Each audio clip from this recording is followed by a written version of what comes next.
Вторник наутро во Центарот за вработување на заедницата La Colmena State Island, непрофитната организација во Њу Јорк, им помага на работниците имигранти да добијат обука за работа. 20-годишната еквадорка Мерилин Виламар е меѓу неколкуте новопристигнати избрани од долгата листа на чекање за обука за безбедност на градилишта.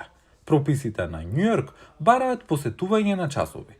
La Colmena вели дека тие обично чинат помеѓу 600 и $1,000, но организацијата ги нуди бесплатно на шпански јазик. Оваа програма ми помогна со тоа што ми даде можност. Сакам да се вработам во градежниот сектор.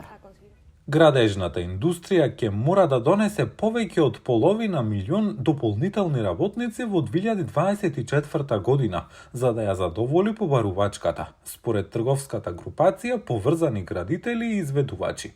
Тоа е на врвот на нормалното темпо на раст на индустријата од околу 200,000 до 300,000 работници годишно.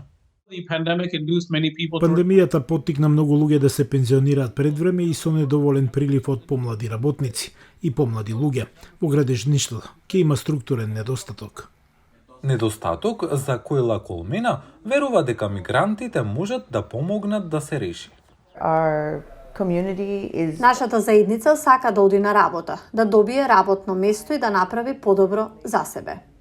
Но ЦПД вели дека непрофитната организација има потреба од федерално или државно финансирање за да продолжи да обезбедува бесплатна обука поради зголемениот број на апликации од мигранти. Тоа е победа за сите и треба да биде инвестиција на државно ниво.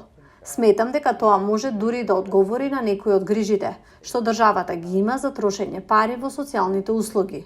Ако луѓето имаат работа, тогаш може да си дозволат и други работи.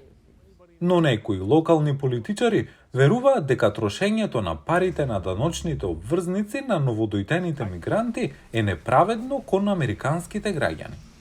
Не гледам како некој здрав ум мисли дека тоа е добра политика за САД. Разбирам дека има луѓе кои сакаат да работат, но има и многу американци исто така кои сакаат да работат. Да се обидеме да им помогнеме.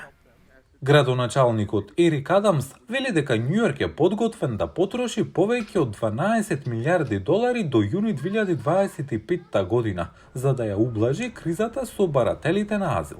Фосела вели дека тоа е неприфатливо. Кога прв пат побаравме проценка пред повеќе од 1,5 година, проценката требаше да биде околу половина милиарда долари за да се приспособи на мигрантската криза во Њу Јорк. Сега тие проценуваат 10-12 милиарди долари за само 1,5 година, што во превод значи околу $143,000 по мигрант годишно. Меѓутоа, експертите од градежната индустрија го делат мислењето на La Colmena дека инвестицијата во новодојденците во Америка е инвестиција во иднината.